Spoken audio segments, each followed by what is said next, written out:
So I just some recaps on the left. And I wanted to just mention, so if any of you are interested in planning on using the curriculum, it would be great if you could let us know at imapinvasives@dec.ny.gov. So we can send you links to the resources I mentioned today. We can offer tips and guidance, answer questions you have.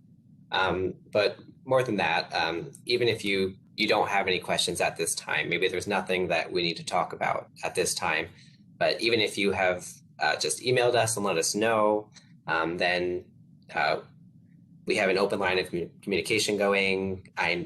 We know about what you're doing, you know us, and it will be easier to address any issues or answer any questions or give any advice that might be necessary at a later time if we know about it sooner. So we'd love to know who's using the curriculum. So if any of you plan to use it, feel free to give us an email at imapinvasives@dec.ny.gov. And with that, thank you so much for joining, everyone. Thank you so much to all of our great speakers today. So thank you, Mike, Jen, and Emily. And also thank you to Andrea, who has been in the chat box. And I believe she is going to now read some questions that have come in through the chat box. All right, thanks, Mitch. We have a couple. Jen's been answering some of them, but I think I'm going to read them anyway, just in case people haven't been watching the chat. So can students use the data from this curriculum to answer a novel research question and then maybe use that data in a science competition? Yeah, I can field that one. I think that there's a lot of great potentials for data analyses within iMapInvasives. So this is like a very comprehensive data set for New York State. Like there's, I think 200 and maybe 250,000 records by now for about 400 different species. So it's like this treasure trove of data that's in there, and it's all the confirmed records that are publicly available are free to use and download and so forth. And so for, I'm thinking especially like for some high school students that are kind of interested in computers and technology, they could certainly do some type of spatial analysis on the data.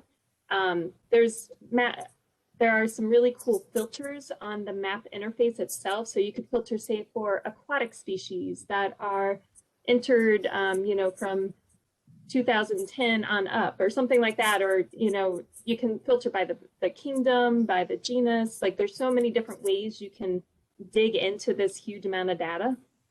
And so they could use that to analyze that information along with other spatial data sets that are freely available.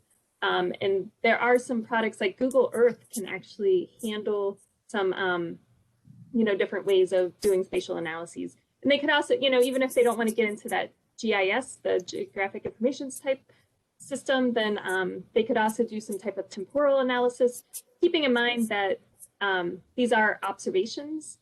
And so the data is representing where people have looked for it and detected it, not necessarily, like exactly where the species is. So just keeping that little caveat in mind.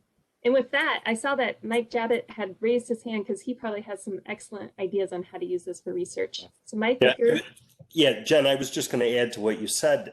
Every one of you has the option of having all the Esri tools for free. So ArcGIS Online, if you were to pull down, a student was to pull down a data set that they were interested in, all they would have to do that spatial analysis, Jen, would be to drop it back into ArcGIS Online. So that's awesome. I didn't realize that it was free.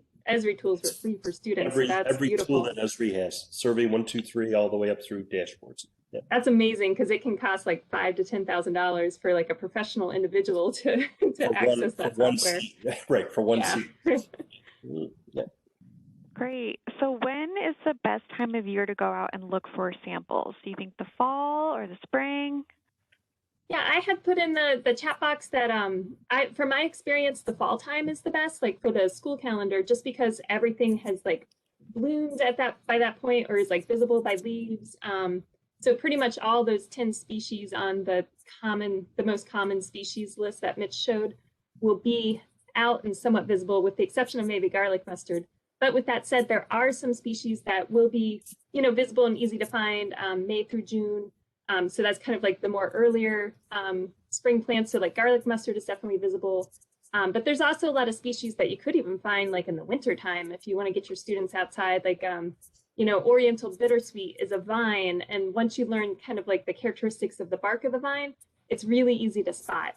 And so, even though it doesn't have leaves on at that moment, you can be looking for it. And then there's some things that are not on that top 10 common plants list that we have that are also very important for the state. And so like some of the forest pests.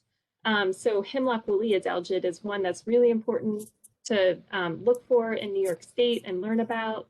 And this is actually most visible in the wintertime. So as long as you have hemlock trees around, you can do surveys for hemlock woolly adelgid with your class. And then, you could report both that presence and the not detected information. So you could do a whole survey of a hemlock grove, and if you don't find it, that's great, and you can report that information.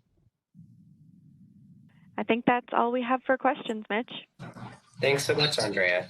I did also, it was answered in the chat, but I saw that some people were wondering if this session would be available. And so I did remember to hit record at the beginning. So I will be able to post a recording to our YouTube channel, and you'll also get a link to that when I follow up at the end of the week.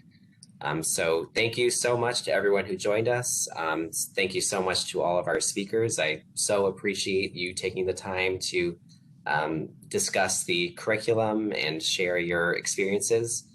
So I hope you all have a great rest of your summer and a great school year.